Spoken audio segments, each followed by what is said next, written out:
The fiscal numbers painted a striking picture. A projected fiscal surplus of $223 million, a debt to GDP ratio on a downward trajectory toward 59.9%, and a massive policy announcement, the total acquisition of the Grand Bahama Power Company. The budget that builds on progress. This communication arrives just 2 weeks after the administration led by Prime Minister Philip Davis secured a renewed mandate from the Bahamian people in the May 12th general elections.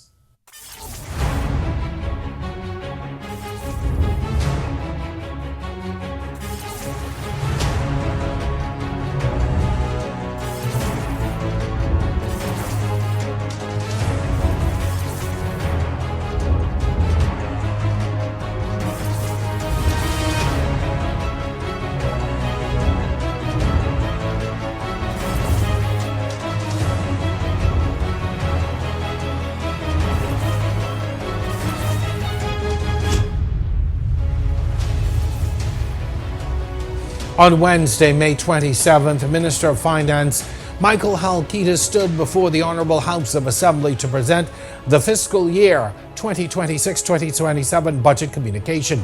But behind the macroeconomics are the everyday realities of Bahamian families wrestling with global inflation, high energy costs, and infrastructural gaps. Tonight, we dissect this $4.4 billion revenue plan with a microeconomist. Our discussion begins on the other side of this break.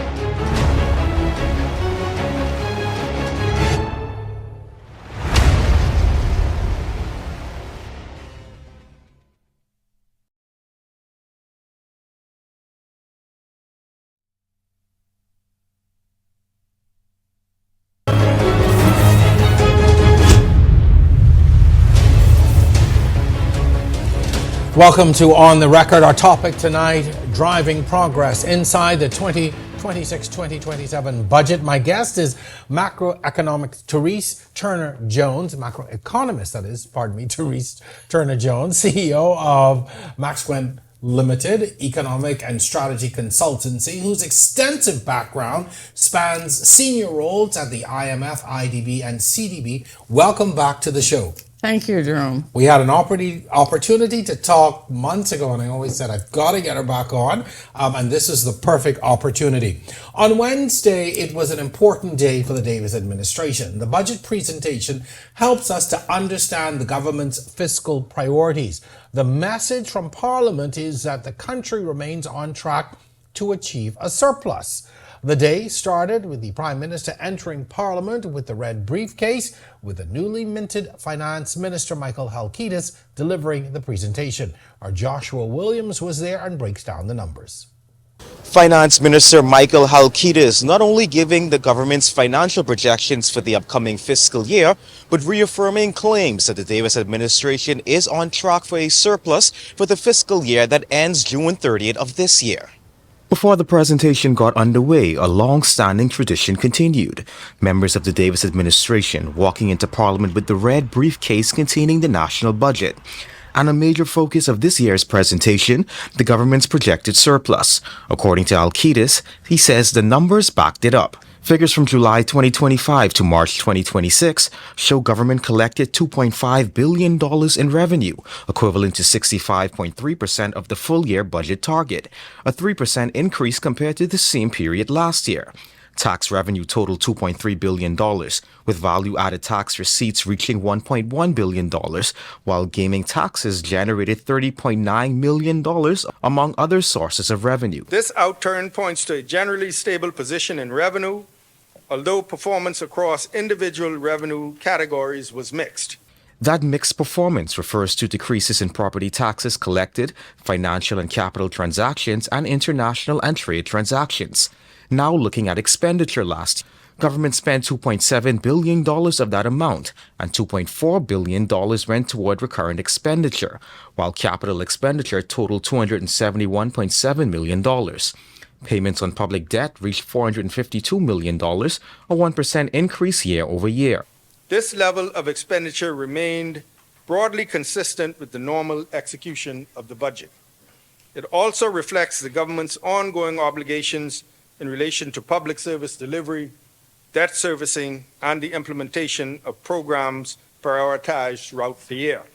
The deficit stood at $157.5 million by the end of March 2026, or 0.9% of GDP. However, government still reported a primary surplus of $294.5 million. And then there's the national debt. Central government debt now stands at $12.5 billion, external debt at $5.4 billion, while domestic debt totaled $7.1 billion. Gross borrowings during the 9 months in the fiscal year amounted to $2.5 billion, while our debt repayments totaled $1.8 billion. And looking ahead to the upcoming fiscal year, government is projecting total revenue of $4.4 billion, with expenditure estimated at $4.1 billion. The finance minister calling it a lower surplus year. Now, debate on the budget is expected to begin when the House returns on June 8th. Reporting for Our News, I'm Joshua Williams. All right. Thank you very much, Josh, for putting it into perspective for us. Therese, I want the audience to understand, first of all, the importance of a budget, the country's budget. We all seemingly live by a budget, but when you talk about a national budget, why is this important, and what are the things that we should be looking for as Joe Public? So it's important because we get an understanding of where the emphasis is going to be for the government. So the priorities it sees as important. We're going to go into lots of details, but you'll see that there are some pillars that the minister outlined that would be important for this administration to focus on: social development, modernization of the economy, and so on, ease of doing business. All of those things are extremely important. So it gives us some insight as to where we can look for changes, and certainly where we're going to look for focus.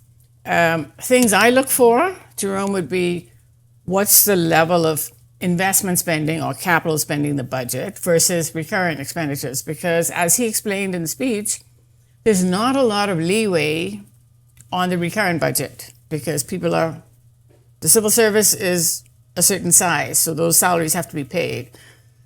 Interest payments have to be paid. We call those two items rigid expenditures because you can't change those overnight, because the government's not going to fire anybody overnight. The government has to meet its debt obligations because then our credit rating becomes in question. So those two items alone tend to gobble up the bulk of what needs to be paid out of every government's budget. So you look at that, then you look at what's left over. What's left over is not a heck of a lot on the recurrent side. And then you look at what they have, what's anticipated on capital spending. So investments in new schools, in new hospitals, in new roads, airports, the kinds of infrastructure development we need to make sure the productivity levels that we need as a country can be accommodated. So this is what I'm hoping we can delve into a little bit later on. But these are the important pieces of the budget that are important. But for the average person watching this, you're listening out for, is there something in it for me? If I'm a young person, did I find anything very appealing with any tax breaks for my small business? Is the ease of doing business really going to help me open up my business faster? If I'm an older person, for example, are there any tax breaks there for me? There was something mentioned about work permit fees for elderly care. That's a really good idea, but you also have to include people who are dealing with kids with disabilities. I would include them in that same category. He didn't mention that specifically, but I'm hoping that they will extend it to that category as well, because that's really important for people who are struggling, especially if you're a single parent who you may have an elderly at home, you may have a disabled child. So those kinds of things I'm looking for. If I'm an investor, I'm looking for what are those new taxes in there that may deter me from investing in the Bahamas. I'm also looking at, is this budget balanced in a way that next year there may not be tax increases? So as an investor, I want to know, I want to be predictable about the environment I'm going to be investing in. So all those things, I think, people heard more or less last night. The minister announced a total revenue estimate of 4.4 billion and a total expenditure of 4.1 billion, yielding a projected fiscal surplus of 223.1 million. Given your background in analyzing national accounts and structural adjustments across the region for the IMF, IDB, how realistic are these projections considering the global headwinds noted even in his communication? Right. So he was very clear that headwinds are not in our favor, right? So the continuation of the war in Iran could keep oil prices pretty elevated. The U.S. economy, while it's growing at faster than we were anticipated, but the overall economic outlook for the global economy has consistently been downgraded by the IMF throughout this year. So we begin to see whether that's having any impact on our tourism numbers. And I would pay attention to the tourism arrivals for stopovers, not the cruise visitors, because those are the ones who basically spend a fraction of what a stopover visitor spends. You know, the data on that from the central bank, it's kind of dated, 2022, but an average stopover visitor spends about $2,600 per stay versus a cruise visitor that spends about $98 per stay. So that's why we need 10 million of them to spend in order to make up for the fact that on our stopover arrivals, that number has been relatively flat for a very long time. And the reason for that is we haven't had a whole lot of investment in new hotel accommodation, especially for New Providence. So I think that's what we need to look out for. I think, forecasting a surplus today is mathematics from the Ministry of Finance perspective. What I think we need to look at when the end of the 2025-2026 fiscal year ends, which would be the end of June, we will be in a better position to see whether even the surplus that was projected for the current fiscal year materializes. The closer we get to June, I think we're going to be already, that number is much lower than was anticipated, 70 million now versus 75 million earlier. So it could be that that number is shaved off even lower. We also don't know the impact of the VAT exemption since April 1st on unprepared foods. So that number has to be factored in. It could very well be that the officials at Finance have already done that, but I think there are lots of things we want to look out for in the final numbers. Actual numbers for the current fiscal year. And then that's the base on which you can start really talking about what we're going to project for next year. Global growth is moderating at 3.1% for 2026, driven by persistent, what we call geopolitical conflicts, energy volatility, tighter financial conditions. As a small, highly open economy, we have how acutely vulnerable is the Bahamas to these external trade shocks and even ongoing tariff disputes? Extremely vulnerable. First of all, we import everything, but our major import bill, what is very concerning is energy prices. So the way you analyze the competitiveness of any economy is how inexpensive it is to do business there. And part of that cost is the cost of electricity. So in our hotel industry, for example, 25% of the cost of hotel operations is energy cost. And as soon as oil prices start to rise, that's an immediate kickback there. Flights to get to the Bahamas become more expensive. And not to mention that our transport costs at the pump, at gas stations, whatever we need to do becomes more expensive because we don't do anything without electricity, right? Even water, to be able to get water in our pipes, we need electricity to do that. So we have to be extremely conscious of the fact that when there is an increase in oil prices anywhere, it has a knock-on effect that could be extremely negative to the growth of the economy. We see that even flowing through to food prices. That's another immediate impact is you see food prices increasing because the food has to get here from our suppliers that are abroad. We've got to truck it to where it needs to get to. Truck it to where it needs to go. So it's just everywhere. The tariffs you mentioned, of course, that's been the major punch to the increase in inflation in prices. So the minister mentioned that international taxes were down in terms of the revenue. That he said it was a mixed picture on the revenue side. VAT is doing very well, but international taxes are down.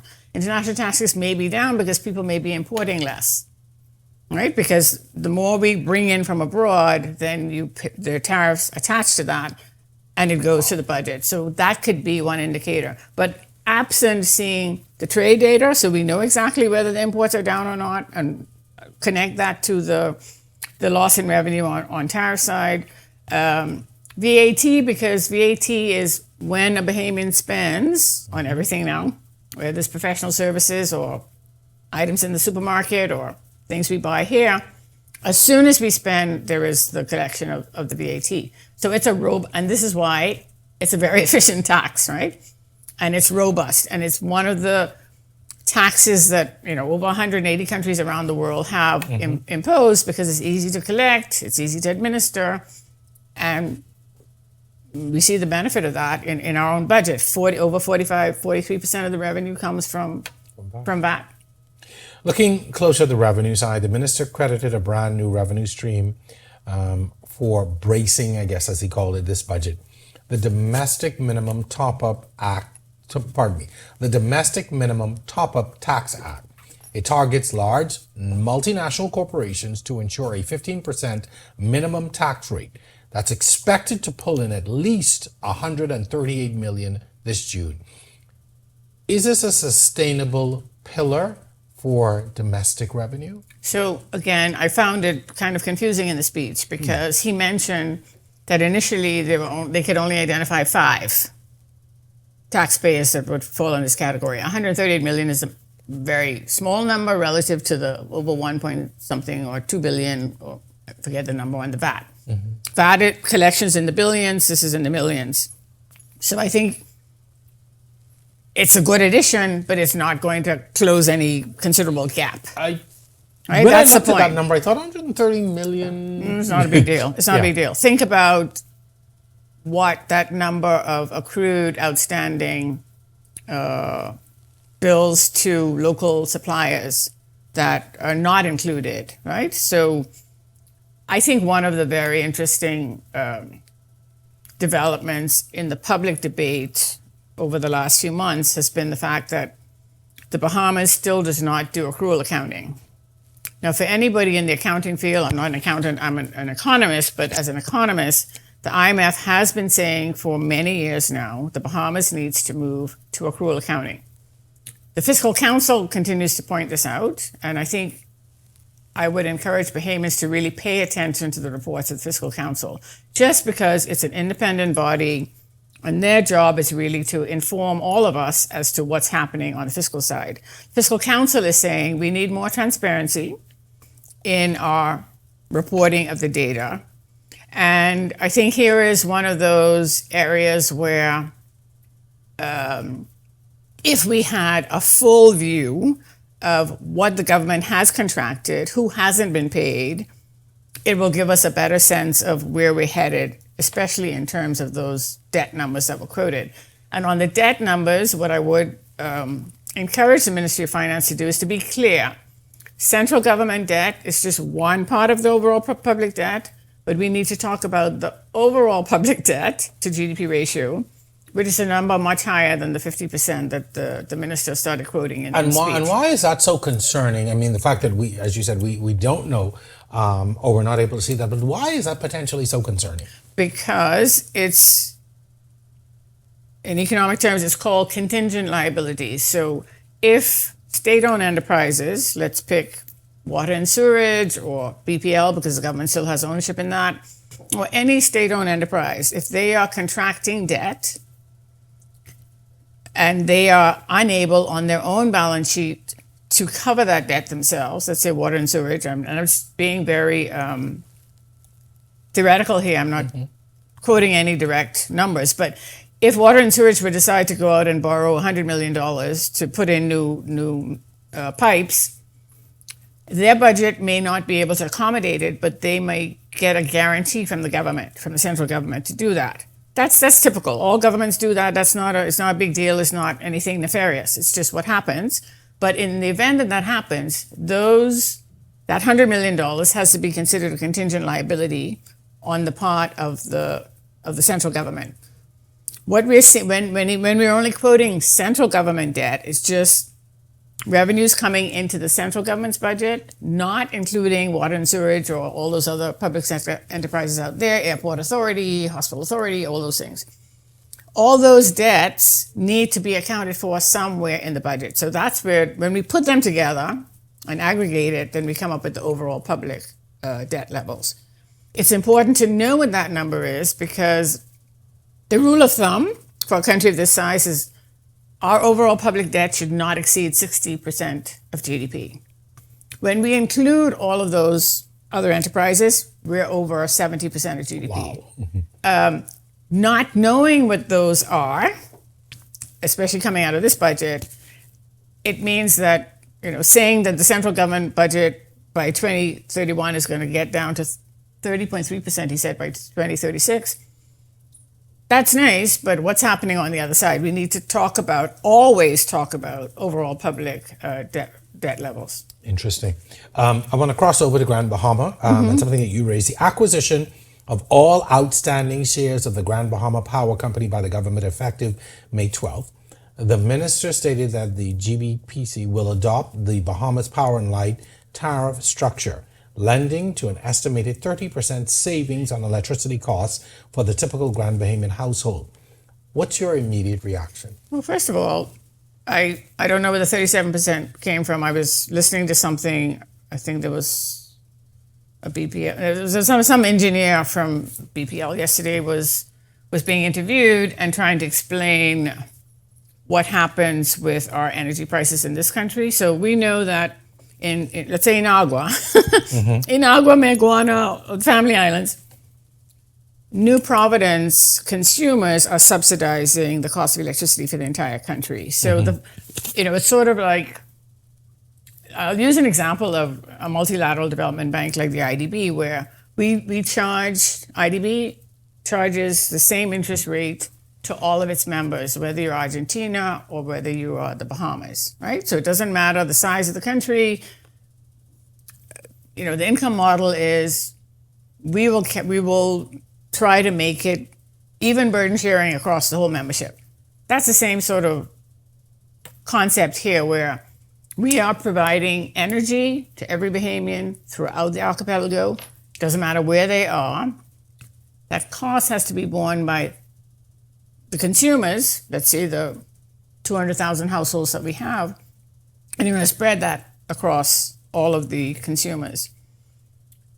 What I don't know about GBPC, Grand Bahama, whatever it's called, is that what was the cost structure and the revenue structure and the income model of that entity before the government decided to buy it, and whether the motivation for buying it was affordable electricity for Grand Bahama, more reliable electricity for Grand Bahama. What's the motivation? Was there a problem? Was there a challenge that the government had to solve for Grand Bahama? I haven't seen enough evidence that there was a problem for Grand Bahama. Are people living in Grand Bahama actually paying 30% more than you and I living in New Providence? Is that the current situation? I don't know, because I haven't seen any evidence of that. But if that's the basis on which the government has made this decision to help the households in Grand Bahama, then it would make sense. But I think we have to then think about what is the cost structure for energy generation across this archipelago. And on this topic, I think we are ripe for a conversation about renewable energy and decarbonization away from fossil fuels throughout the archipelago. And here is where I thought this budget would give us some more insights as to what's happening there. And while I've heard some plans from BPL about moving to LNG and having solar panels on some parts of the grid, what the Bahamas needs desperately is an integrated resource plan for energy that makes sense. And so far, I think the public is a little bit in the dark as to what that is. We've had, even in the last budget, last year, there were lots of conversation, lots of issues around how to get more renewable energy throughout the Bahamas. Progress on that has been fairly limited because one, I'm not seeing where our electricity prices are coming down. I'm not really seeing more solar come on the grid. I'm not seeing thermal energy come on the grid. So I think here is where there's room for a lot of reform and a lot of policy direction, which was not covered in the budget. Final question before we go to the break. Looking at this from a strategic and macro perspective, the government is also extending BPL's fuel hedging arrangement, which protects against price hikes for 2.5 million barrels of fuel oil to the Grand Bahama Power Company. From a multilateral buying framework, how does a state absorb an energy utility company while trying to maintain a downward public debt trajectory? That's a really good question. Lots of pieces there. So first of all, what I mentioned about the overall public debt, right? So I don't know if we're going to now call this a state-owned enterprise, meaning it's operated separately from the central government, or whether this is going to be a subsidiary of BP. I don't know the technical structure of how this is going to work. But I think it's the same set of issues that I mentioned about state-owned enterprises and how we cover the cost of state-owned enterprises, right? So if the Grand Bahama Energy Company can be self-sufficient, if they're not requiring subsidies from the central government and they can stand on their own 2 feet, but given that we're now promising to lower the consumer prices in Grand Bahama by 37%, it would suggest that the operating side of the Grand Bahama Energy Company needs some work, right? And I don't know if that work is on the technical side, it's through the generation side, through the distribution side, whatever. I think we need more information on that. But it will add to the overall public sector debt. It will even add to the central government's debt in this case, because the central government is buying the shares outright. So it becomes a central government liability. All right, so a lot more to unpack, a lot more to get to. When we come back, the opposition's response to the budget, plus more insight from our expert here. This is On the Record. Stay with us. We'll be back right after this.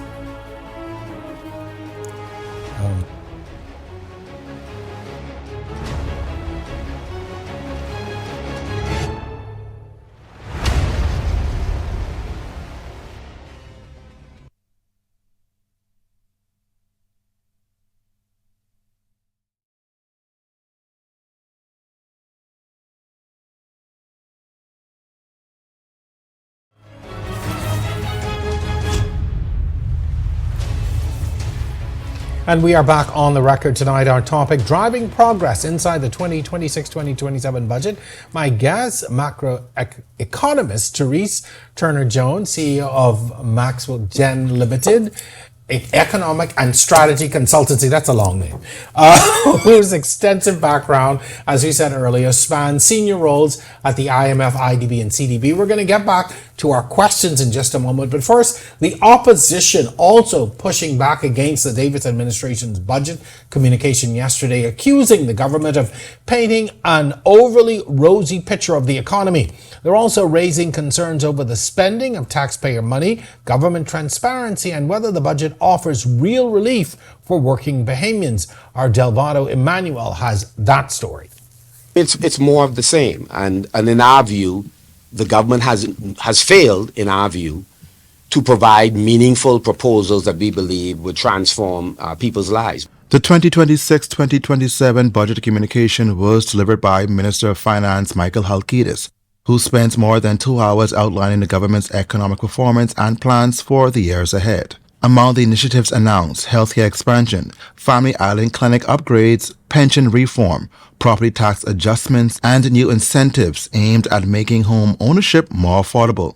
But Free National Movement's leader Michael Pentard says despite the government's claim of economic progress, many Bahamians are still feeling the pressure of high food prices, rising bills, and daily financial strain. The opposition leader says it's a budget built on concealment, not transparency. How they went about spending $200,000, having those funds leave the Ministry of Finance and end up in Abaco in the form of vouchers used to aid the political campaign, the past and present Minister of Housing still has not explained how they have been able to provide $40.2 million of the people's money to the housing project Renaissance through the Carmichael Village project. This is a matter that we hope to discuss during the course of this budget. Have you been able to produce $10 million, $20 million, or $40 million worth of homes? The opposition leader also questioning government's claim of fiscal surplus. The government's surplus figures rely heavily on ignoring bills that are owed but not yet paid. Families know the reality. You do not improve your finances by pretending the bills do not exist. A surplus built on unpaid obligations is not a sign of strength. It's a sign of delay and deferral. Eventually, these bills come due. But despite his criticisms, the opposition leader also gave some positive feedback. Anything that makes the potential for home ownership greater, we applaud. So when we hear about a reduction of VAT for first-time homeowners, or a multi-purpose building, a triplex or fourplex, and the VAT is again reduced for the first-time homeowner, any step in that direction is a good step. When asked to rate the Davis administration's budget and communication presentation, Pintard had this response. Less than 50. Why do you think the government keeps boasting about the surplus? Because their story is the same. Reporting for our news, I'm Delvado Emmanuel. All right, and a part of any budget presentation on budget day is an opposition response, which you just heard there, presenting a lot of questions to the budget. Some of them I think we've raised in some ways here. I want to talk about the portion now that focused on the everyday or life of the everyday Bahamian. The government has framed this particular budget around affordability, following the complete removal of VAT from unprepared and uncooked food items on April 1st. This budget expands the zero-rated VAT treatment for first-time home owners to multi-unit properties like duplexes and fourplexes, provided one unit is owner-occupied. It also slashes duties on equipment like chairlifts. Given your work with the International Development Bank on social equity, do these really translate into real savings? So, no. Well, they might, but the best way to go about tackling affordability, and I mentioned this not on your show previously, but being interviewed by someone else on these VAT exemptions on unprepared foods and others, and even some of these items here, is to have targeted social assistance. So what the Bahamas lacks, and a lot of other countries in the region have, as well as around the world, is a proper social security system, right? So unemployment benefits, benefits for the elderly, benefits for single-headed households, especially if children are involved. Trying to look at that portion of the society that are really what in Bahamas we call hard up. But here we have blanket across the board subsidies, and I mentioned this previously, that unprepared foods, whether it's broccoli, cauliflower, celery, sweet peppers, all of those items that I'm using to cook with and everybody else is using to cook with, if I'm in a higher income bracket than you, Jerome, I'm getting subsidized when I maybe don't need to get subsidized. So the government's losing revenue on someone like me when the person they really want to be subsidizing is the person who's earning maybe half of the income that I'm earning, right? So that's why we talk about targeted assistance to the poor. So here you have sort of like a blanket, everybody gets the benefit, which doesn't make sense. It costs them revenue, but it also gives me a benefit that gives others a benefit that maybe they don't need. Whereas the people at the bottom who really need the assistance who may not be buying as much broccoli and cauliflower and fresh fruits and vegetables as me, because they are really focusing on bread basket items, tuna, all those other things, which are Trying to also, survive. those things are already lower rated because they're in the bread basket. But we know that if you're struggling on your food budget every week, you're going to go with the high caloric type foods. You're going to go for grits and rice and macaroni and those things that fill up the stomach, as opposed to some lettuce and some tomatoes and some broccoli, which may be healthier for you, and you can maybe afford it more now, but that's not really where you're going to be spending most of your little bit of money you have on your grocery bill. So I don't like those kinds of subsidies. International organizations and MDBs don't like them because more people who need it aren't really getting the benefit.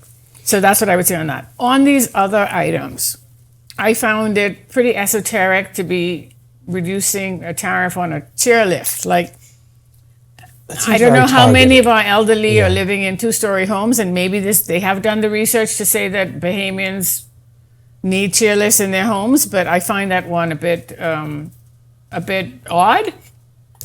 While I sympathize with the medical human hair and wigs reduction, because again, a lot of Bahamians are now, especially women, are falling prone to cancer. But again, these aren't going to touch the majority of people. That's not going to help my affordability if I'm a single mom with two kids and I need to feed them. So those aren't the things I'm concerned about. Sanitary products, yes.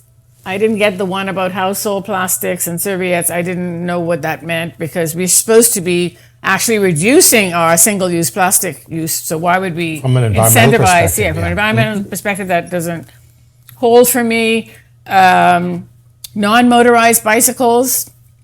So I'm not sure what we're getting at here on this particular set of incentives. E-bikes, yes, I can see that. That makes sense.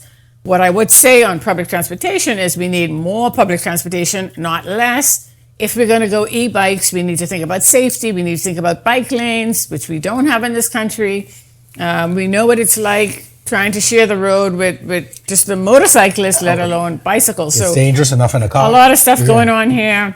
The two-tier property tax is a very exciting idea, but the minister wasn't detailed enough to say whether that's really going to help with affordability, because he didn't say whether domestic property tax payers will pay less or the others will pay more, but I'd like to learn more about that. On the first-time home buyers with the multiplex owner-occupied units, I think maybe a better incentive would have been just on the land purchase. Can we incentivize every young Bahamian to be able to afford a piece of land? And let's find ways to do that. I see the little bit of a giveaway on the VAT on the multiplex, and maybe some people find that exciting, but I think most young people today can't even get their foot into buying a piece of property, let alone build a multiplex. So some of these items are I think will yield marginal results, but for the bulk of Bahamians, I think they will find it hard that this budget is offering a lot on affordability. I found it weak on that, and I think maybe they need to, as we say, wheel and come again on some of these items. The stuff around maritime taxes and the whole mess up last year with the marinas and so on. Hopefully there's consultation going on before they decide to impose these new taxes. The point about revenues and leakage being a big issue is, I think, is an administrative issue, and I like the notion that we're going to put more emphasis on revenue authority and how to do things better on tax administration. That's always important. But affordability, I don't know that anyone would call that a home run. I want to talk a little bit about capital infrastructure. The real test of economic sustainability lies in capital infrastructure and the allocations to support these communities. Looking at this table of expenditure for health and other essential infrastructure, Family Island clinics, for instance, 11.6 million. New Providence Tertiary Hospital, 20 million. Bridge Authority, which is the glass window bridge, there's a loan guarantee there for 90 million. Water and sewage, 21.5 million for the Family Island, or for Family Island water upgrades. We touched on it a bit in the earlier segment. Looking at it from a, I guess, from a non-professional standpoint, it seems like a lot of money. But your feedback on these allocations, particularly when you look at the capital budget versus the recurring. So I started out budget. talking about that. Yeah. That's one of the things I look for. So on the capital budget, I think these are interesting areas to focus on. I'm surprised that the glass window bridge is in there as a contingent, as a guarantee. That means public debt, overall public debt is increasing, but also that it's a guarantee. It means it should also be showing up on the central government, right? If it's a guarantee. So just look out for that. Those seem like big numbers, but clinics on 23 islands, 11 million, not that much when you spread it out over the 23 populated islands we have. Again, I think the weakest part of this budget is the capital side because it's less than 3% of GDP, which is extremely low as a share of GDP for an administration and a GDP the size of the Bahamas. I think it should be at least 7, which is also low, but anything below 10% is not a big number for capital expenditure. There was also reference in the budget to using loan proceeds rather than reducing the debt. Minister mentioned that the loan proceeds were going into a national investment fund. So that means, some of those loan proceeds that they would have, I don't know, can't remember what all the things they borrowed for in the last budget, but that any excess loan proceeds would then be go into the investment fund, which would then help to pay for these capital expenditures. I don't think it's an impressive array of infrastructure works given some of the issues that we have, including the state of our roads, the state of our hospitals, the $20 million on new hospital. I wasn't sure if that was the one that's going to be built with Chinese financing or this is another. It said New Providence Tertiary Hospital. I interpreted that to mean the existing hospital. Yeah. I could be wrong. We definitely need some work to the PMH for those of us who had to experience that anytime this year.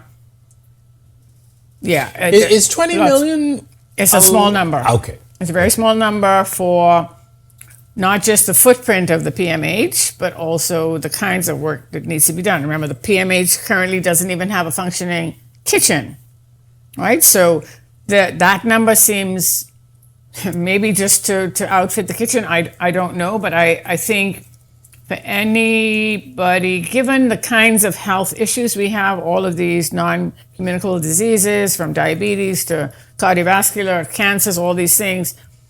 I mean, any trip to the PMH today and the types of intake in there, younger people on the wards, it's a scary picture, and it also does not speak very well about our preventive healthcare system. So in the multilateral world, if you're advising on health issues, you say less money on physical plant, meaning less money on building new hospitals, more money should be spent on preventive care. And here I think is where Bahamas, to me, when I did analysis a while ago on what exists around the region, we used to have really good primary care clinics. The system of the clinics, for example, prenatal, postnatal, all of that, the clinics being in communities, that's a really good model. I don't know what's happening now, but maybe we need to try to push more of the resources back into the clinics to get people to do the preventive healthcare that they need, immunizations, make sure people are getting their checkups, you don't have to go to a hospital for that. And beyond just that, I mean, just making those clinics better equipped to handle some of the everyday illnesses and situations that people have that are not catastrophic or require great care. But if those clinics could be able to service more of those communities and the day-to-day needs, it would take a lot of strain off the hospital, but that's a show Yes. for another So day. one thought on healthcare is, for example, if you take a disease like diabetes, which we know a lot of Bahamians are suffering from, if you take a disease like diabetes and you focus on, we're going to eradicate diabetes over the next 5 years under this administration, you would be amazed At the savings, the downstream effect of that. Because diabetes, then you're talking about nutrition, what people are eating, how they eat, da da da da da. And so many to things help, connected and so to many that. things. I got to move forward here, though. Another major item under the expenditure is the sweeping public service reform.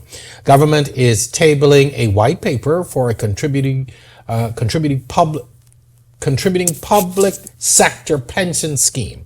3% from employees, 5% from the government, alongside a comprehensive health insurance plan with 3-tier options for public servants. Given the size of our public sector, how significant in a structural shift is this for us? Pretty significant, but I was surprised to see it in there just because we have a lot of work to do on the National Health Insurance Plan.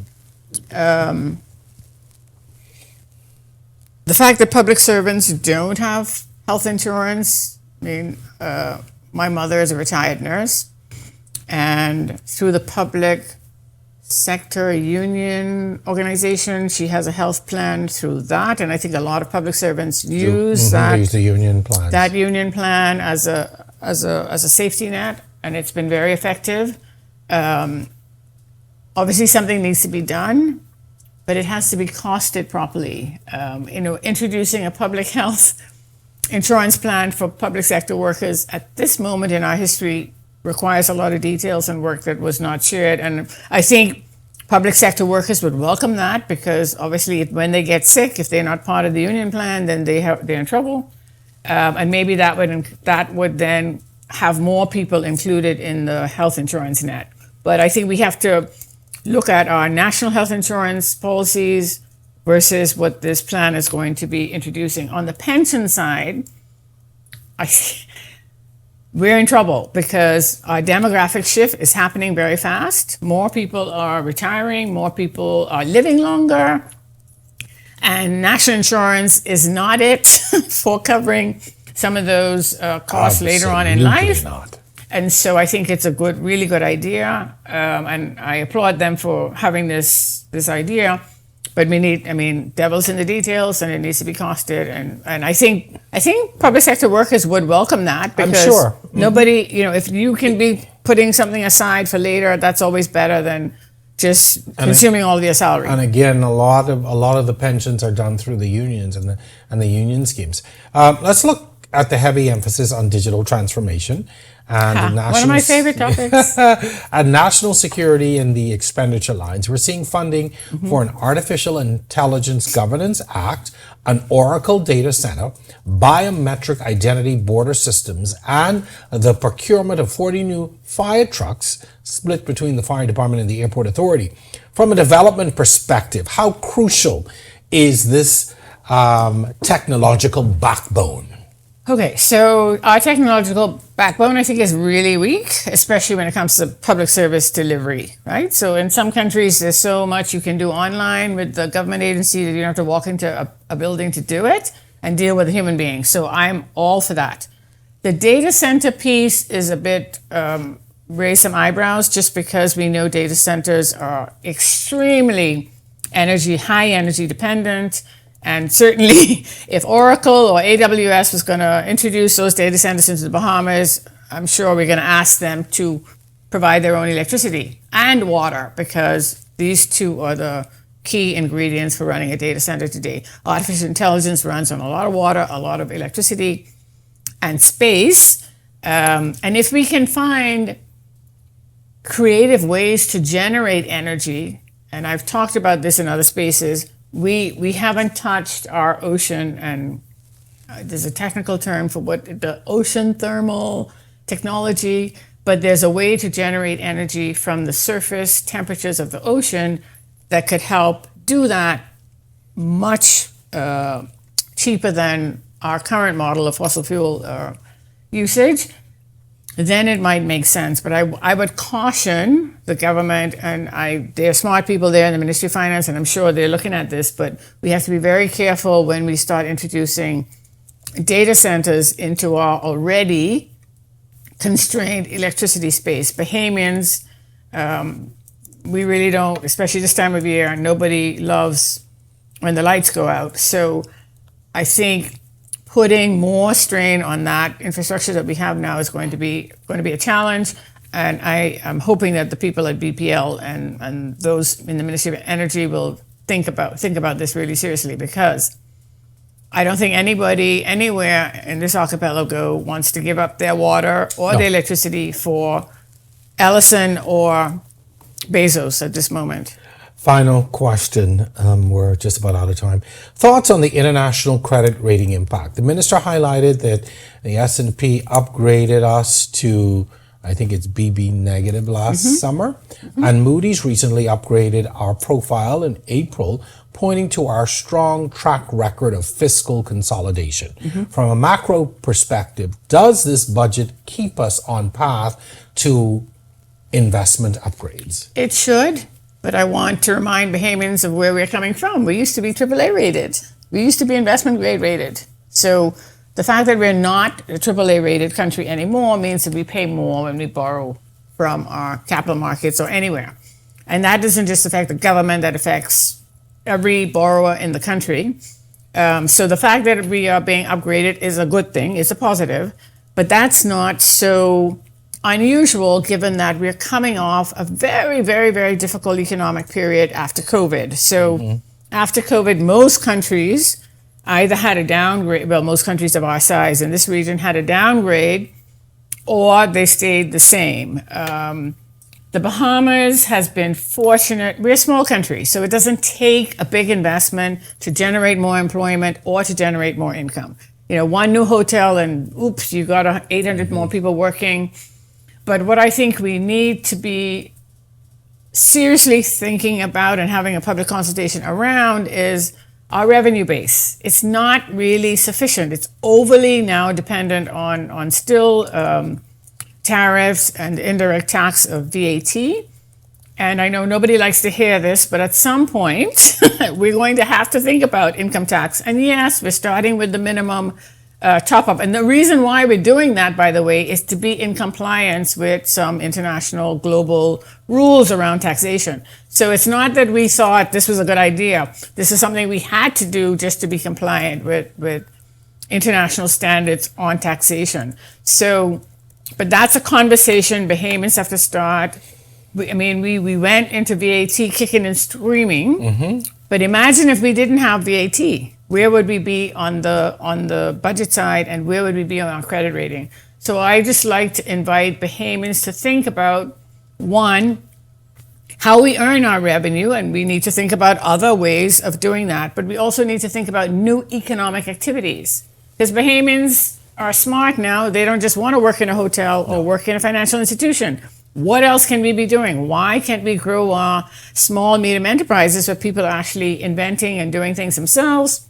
That would make it more exciting. So that's where we are. I'm very happy about the upgrades, and I hope that they continue, but we're far away from a AAA rating, and that's really the gold standard, and that's where we want to be. Therese, thank you so very much for joining us tonight. You know, I know the first time we spoke, I said, gosh, I got to bring you back on to help me and others understand these many questions, helping us to dissect this information.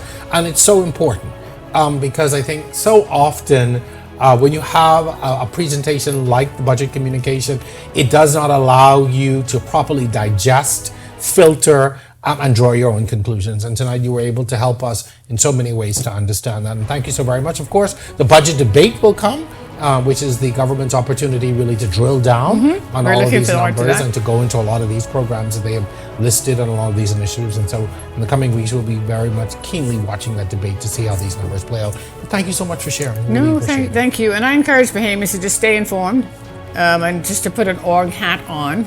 There are lots of tools on the website to learn about, the budget and what it means and how you can get involved. And what do you need to make the best decisions for yourself and your family and your businesses. And I did not mention at the top of the show, Therese came to us through org, a very important organization. And as you said, go to the website and there's information there that can help you to understand and dissect and ask your own questions.